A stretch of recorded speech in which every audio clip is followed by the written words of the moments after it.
Sonja, good morning. Good morning, Neil. We're talking about round about 5:15 Monday afternoon. What did you see? Where was it, firstly? It was just on the Patrick's quay side of the Mary Elms Bridge. I just saw a girl climb over the railings, and before I knew it, I heard a shout, and she was in the water. My God, So it was a very must have been a shocking thing to see. I mean, you must have been wondering, what is she going to do? Were you? well, yeah. When I saw her climb over the railing, my question to myself was, "What is she doing?"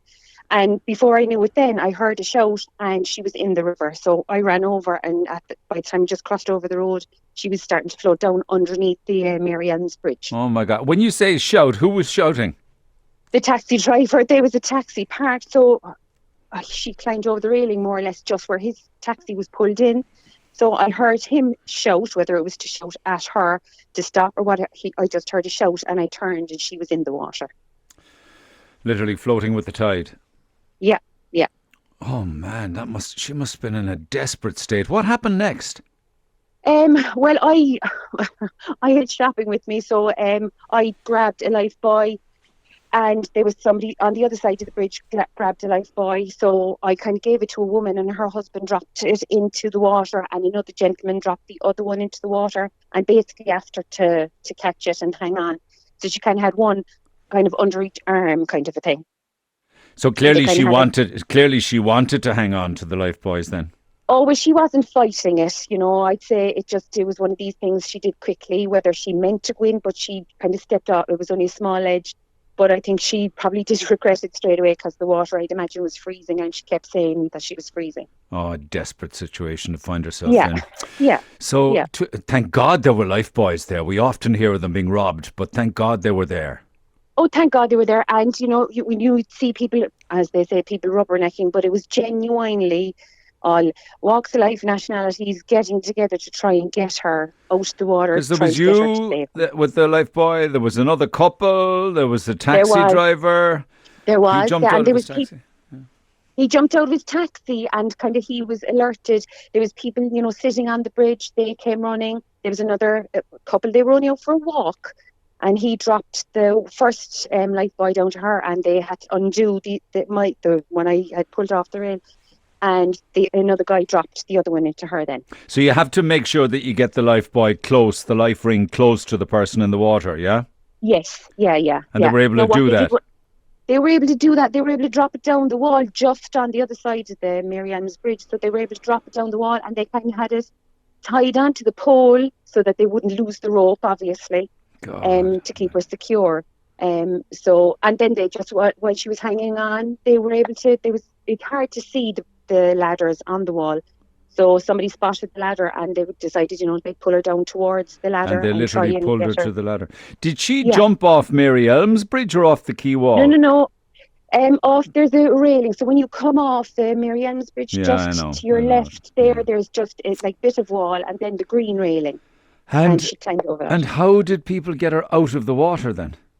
Well, I think by the time the taxi driver was ringing for help, so he rang whoever, and they actually had her to the ladder, so she was to the ladder by the time the fire brigade got to her. So I think I kind of left then once the fire services were there then, because she was at the ladder. She was actually starting to climb the ladder. And the emergency services were there. So I think then the emergency services got her out. I feel awful, I really do, when I hear stories like this, particularly at this time, because we're hearing more and more people who are struggling. And she was a young girl, would you say? Yeah, she would have been young. I'd say maybe her late 20s, early 30s. But you never know what's going through people's minds or what they're dealing with. You don't at any time, but particularly at this time, I hope I hope she gets help. She must have been frozen when she got out of the water. I would imagine she was, because she kept saying that it was freezing, and like that. Now the gentleman, the couple that were out walking, was saying, we know it's cold, just hold on, and people just encouraging her. Like when she was going to the ladder, they were just, hold on, you're nearly there. Wasn't it a wonderful thing that so many people stopped everything, including yourself? You're as much a reason for her living as any of the others, in fairness to you.